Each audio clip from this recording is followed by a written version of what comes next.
Good evening and welcome to Politics Nation. And you're looking at live pictures from Selma, Alabama, where Vice President Kamala Harris and other dignitaries, including myself, are crossing the Edmund Pettus Bridge to commemorate the 59th anniversary of Bloody Sunday. Yes. With just 2 days till Super Tuesday, election 2024 is very much on our mind.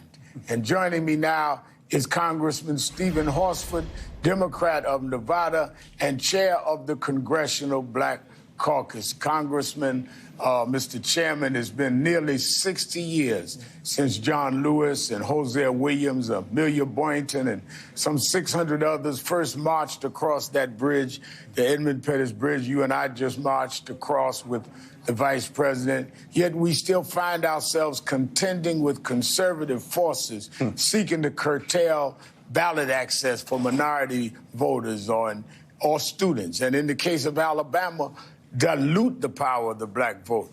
What are your thoughts as the CBC chair as we walked across that historic bridge 59 years later and still fighting for voting rights? Supreme Court took Section 5 out of the Voting Rights Act, a Trump-appointed court in many ways.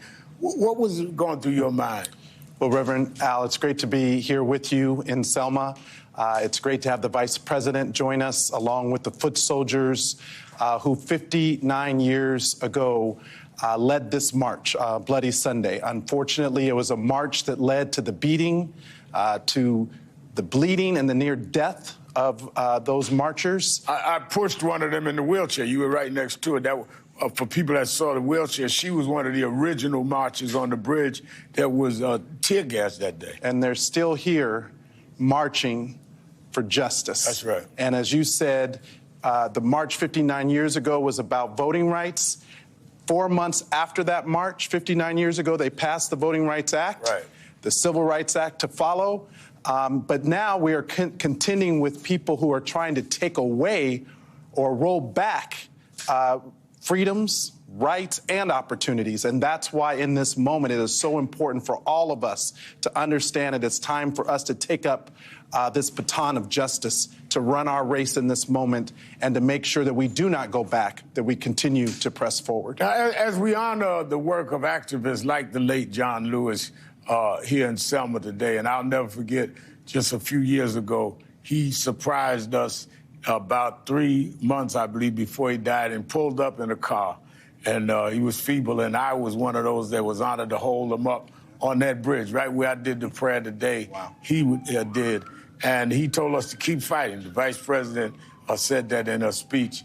But Senate Democrats today just reintroduced the voting rights legislation in his name, 6 months after the Alabama CBC member Terry Sewell introduced the House version of the bill, which would restore federal oversight to states and counties with a history of voter discrimination. Assuming it passes the Democratic majority Senate, Congressman, what kind of reception do you think you will get in the House? Well, two things, Reverend Al. As you know, the House Democrats, led by Congresswoman Terry Sewell, in the last Congress passed not only the John R. Lewis Voting Rights Advancement Act, but also the Freedom to Vote Act, not once, but twice. And it is incumbent upon the Senate to move this legislation now, and it's incumbent upon Republicans to work with us in the House to get this legislation to the president. This is the first time in 40 years Republicans have not worked to reauthorize the Voting Rights Act. And just think about it. This is about providing basic protections for people at the ballot box so that they're not standing in long lines without being able to be provided water or food, making sure that early vote and registration is accessible to voters. And so it is a fundamental right because it's the right by which all other rights exist. Now, we all heard the Vice President express her fears earlier about the perils currently facing our democracy.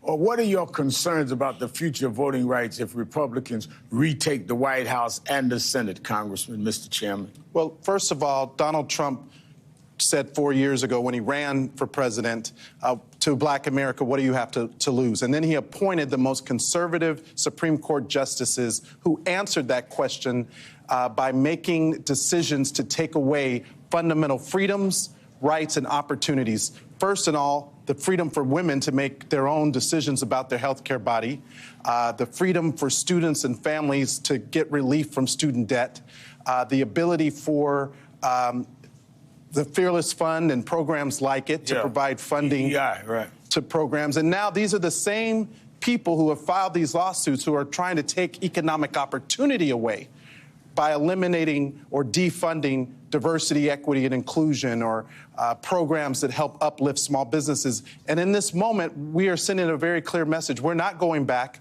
We will not be silent. That's why we've called on major corporations to not only affirm their commitments to diversity, but really to uphold the commitments that they made around racial equity and closing the racial wealth divide in this nation. Because I think a lot of people miss the fact that even some of these trials, the indictments, is where the former president has undermined people's right to vote.